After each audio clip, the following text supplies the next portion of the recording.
당신의 달콤한 대화를 응원합니다. 안녕하세요, 남지윤입니다. 이번 시간에는요, 우리가 청중 앞에서 섰을 때, 네, 청중이라고 해서 50명, 100명까지는 아니어도 대여섯 명 정도 앞에서 뭔가 나 혼자 1대 다로 얘기를 해야 될 때 좀 긴장이 돼서 어떻게 하면 긴장을 하지 않는 그런 마인드를 가질 수가 있을까? 그 부분에 대해서 한번 알아보도록 할 거예요. 우리가 무대에 올라가게 되면 이 사람들 앞에 서는 일을 직업으로 갖고 있지 않는 이상 사실 그렇게 쉬운 일은 절대 아니죠. 당연히 긴장되고 떨립니다. 저 또한 늘 사람들 앞에 서서 뭔가 말을 하는 것, 그거 자체가 사실 긴장이 돼요. 안 될 수가 없어요. 행사 진행을 할 때라던가 아니면 방송할 때, 뭐 강의를 할 때, 그럴 때 전부 다 사람들 앞에 서고 누군가들이 저를 보는 상황이죠. 그치만 그런 상황에서 제가 긴장되는 것이 티가 덜 나는 것 중에 하나가 그런 상황에 많이 놓여 있어 봤기 때문이에요. 즉, 많은 그런 기회들이 많고, 그리고 그 기회들을 계속 해보면서 저만의 노하우가 생기는 거고, 그리고 좀 무뎌지는 부분도 아무래도 좀 없잖아 있기는 하죠. 즉, 그런 기회가 많이 놓여있는 사람들은 연습을 많이 해봤기 때문에 덜 긴장되는 것 뿐이라는 거. 그 기회가 많지 않으면 긴장이 오는 거는 당연한 증상이다. 나만 항상 무대로 올라갈 때 이렇게 떨리나? 나 원래 1대1로 말할 때 진짜 말 잘하는데 왜 이렇게 조금만 몇 명, 한 4~5명 이상만 되면 이렇게 긴장이 되지? 좀 아쉬워. 이러한 생각을 가지신 분들, 많은 분들이 그래요. 저에게 컨설팅을 받으시는 많은 분들이 그런 말씀들을 하세요. 그렇기 때문에 그러한 정상적인 증상을 우리가 어떻게 하면 조금 더 많은 사람들 앞에 서서 이야기를 하더라도 좀 완화시킬 수 있을까, 그 방법에 대해서 한번 이야기를 나눠볼까 하는데요. 이 방법은 제가 개인적인 경험을 거의 99%의 토대로 해서 같이 나누어 볼까 합니다. 저도 여러분, 처음에 사람들 앞에 서고 그러한 일들을 맞닥뜨렸을 때 너무 많이 떨렸어요. 우리가 막 떨리게 되면 여러분, 일단 증상이 어떻게 돼요? 몸이 왜 이렇게 열이 나고 열이 올라오죠. 얼굴 뜨겁고, 그러다 보면 이제 등까지 뜨거워지기 시작을 하죠. 열이 올라와요. 그리고 등에서 식은땀이 나기 시작하면서 손에도 땀이 나오기 시작해요. 미끌미끌합니다. 자, 내 몸의 증상이 그러다 보니까 열이 올라오는 것 자체가 혈류가 많이 좀 돌고 있다라는 거죠. 자, 그러면서 호흡이 가빠지고, 그리고 어떻게 돼? 흉식호흡을 하게 되고, 이러한 모습을 사람들 앞에 보여주는 게 너무, 소위 말해서 쪽팔리는 거죠. 자, 그러다 보니까 이 시간이 빨리 끝났으면 좋겠어. 그냥 이 시간이 그냥 빨리 후다닥 지나가서 빨리 나도 저 자리에 가고 싶어. 그러면서 어떻게 되나요, 여러분? 빨리 내려가고 싶으니까 말도 빨라지고 목소리도 떨리게 되고 후다닥 지나가게 돼요. 발표 내용들이. 그러니까 이게 악순환이 되는 거죠. 이런 부분 좀 완화시키기 위해서는 마인드 컨트롤도 필요합니다. 여러 가지를 많이 알아봤죠. 근데 그 중에 하나가 그런 이야기였어요. 청중은 당신에게 별 관심이 없습니다. 저는 이 말을 크게 적용하진 않았어요, 개인적으로.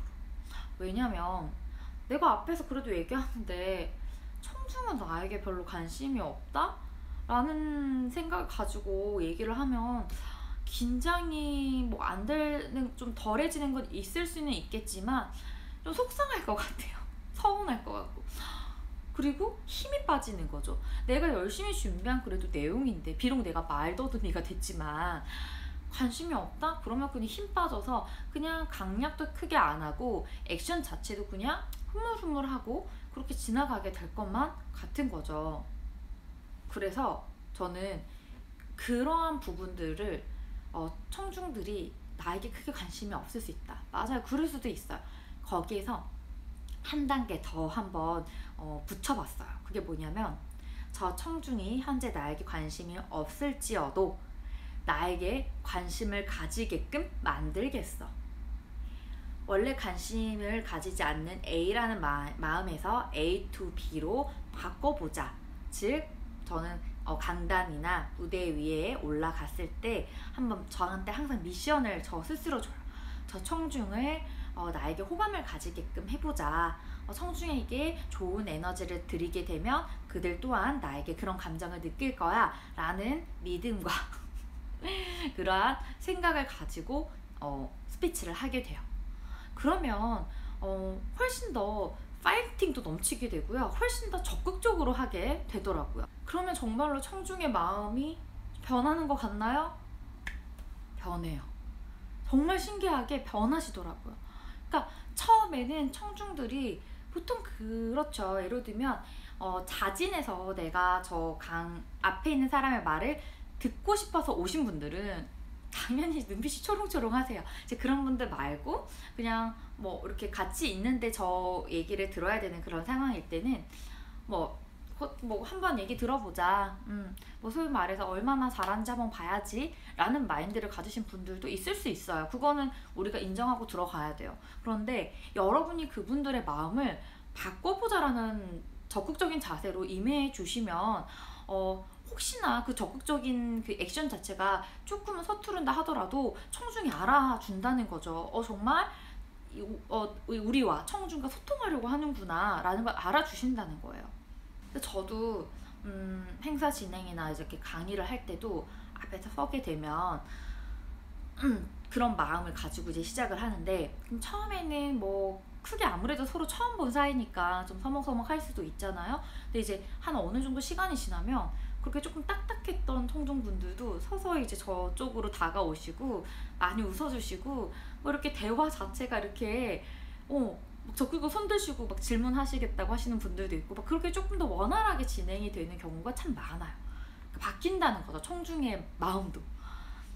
저의 노력을, 저의 마음을 알아주신 건지 그렇게 바뀌어요. 그래서 한번 그런 마음으로 한번 이렇게 사람들 앞에 서보시는 게 어떨까. 여러분이 적극적으로 하시면 청중은 그 여러분의 스피커의 마음을 다 이해하실 수 있다라는 거고요. 자, 두 번째는요, 바로 뭐냐면요, 청중들이 이렇게 많죠. 근데 적극적으로 그렇게 해야 되는 거는 그럼 알겠고, 그럼 어떻게 하우투로 조금 그렇게 나의 마음을 조금 더 편안하게 해볼 수 있나요? 저는 어떻게 활용을 했냐면, 청중들이 이렇게 있어요. 근데 그 와중에 뭐 표정이 무표정이신 분들도 있고 안 좋으신 분들도 있고 표정이 좋으신 분이 있을 거예요. 즉 나에게 호감의 표현을 해주시는 분이 분명 있다라는 거예요. 저 얘기 한번 재밌을 것 같아, 들어볼까? 그리고 리액션 자체가 타고나신 분들이 있죠. 그냥 제가 뭐 한마디만 하더라도 이렇게 액션 자체를 해주신 분들이 한 분은 있어요. 즉 나의 키다리 아저씨라는 키맨을 찾는 거예요. 그게 뭐 남성분이 될 수도 있고 여성분이 될 수도 있고, 이게 성별이 중요한 게 아니라 나에게 호감을 보이는 그러한 분을 빨리 찾으셔야 돼요. 청중 중에서 누가 지금 나에게 호감을 보이지? 내가 뭔가 한마디 했을 때 리액션 자체가 너무 좋으신 분이 누가 있을까? 그분을 많이 바라보세요. 그러면 일단 마음이 진정돼요. 좋아요. 굳이 표정 좋지 않은 사람을 보면서 저 사람을 막 너무 이렇게 바꿔버리겠어 이렇게 하시면, 표정 안 좋은 사람 보면서 어떻게 우리가 이 기분을 업시킬 수 있겠어요. 일단 처음에는 표정 좋은 사람을 보고 대화를 하세요. 자, 그러면 그때부터 어떠한 현상들이 나타나기 시작을 하냐면, 청중들이 이렇게 옆에서 봤을 때 저 앞에서 말하는 사람 발표자가 표정이 그래도 편안하게 보이네? 당연하죠. 나한테 호감을 보이는 사람하고 대화를 하니까. 자, 그리고 그 아까 호감 보인 그 키맨 있죠. 그 키맨이 뭐 이렇게 리액션이나 그러면요 하고 서로 대화를 하게 되잖아요. 예를 들면 질문을 하더라도 그 키맨한테 질문을 던지는 거죠. 그러면 그 대화하는 모습을 청중이 멀리서 다 지켜보고 있죠. 그 키맨과 발표자가 대화하는 모습을.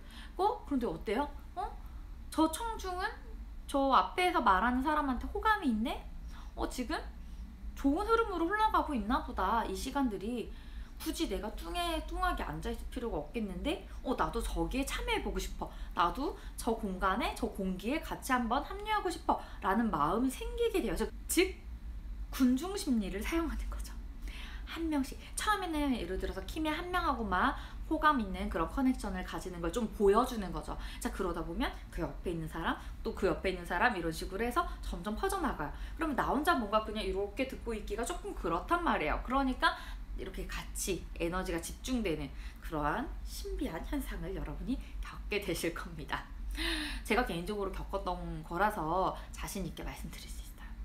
그래서 그렇게 한번 찾아보시고요. 그 다음에 또 하나의 방법은 청중이 나를 좋아할 거야 라는 착각을 하시는 거예요. 저기 앉아있는 청중이 전부 다 나를 좋아해 주실 거야. 표정이 좋지 않은 청중이 있어도 마음으로는 그리 나를 싫어하지는 않으실 거야.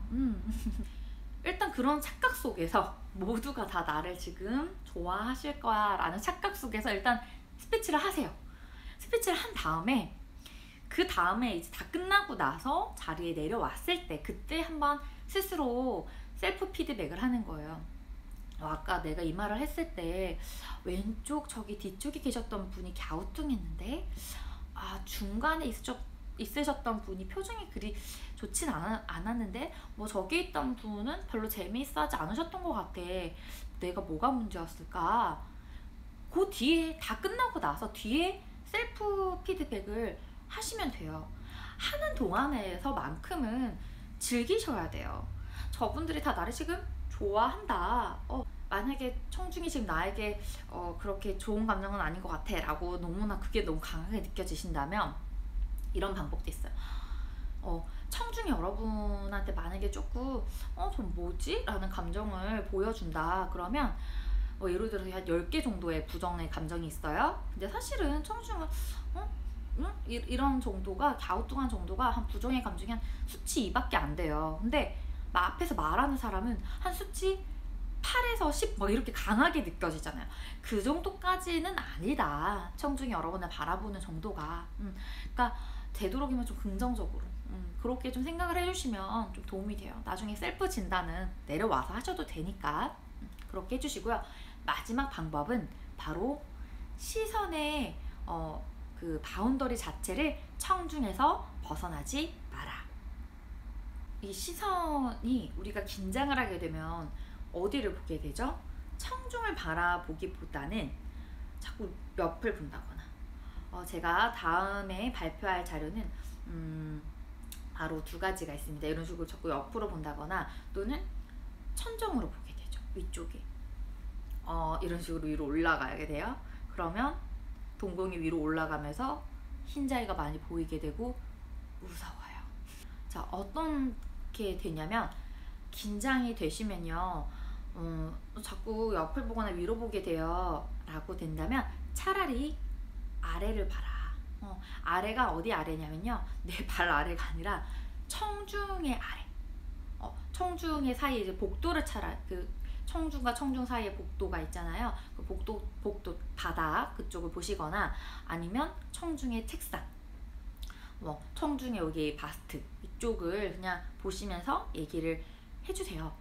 청중이 있는 요 섹션이 있으면 요 섹션 안을 되도록 벗어나지 않으시는 게 좋다라는 거예요.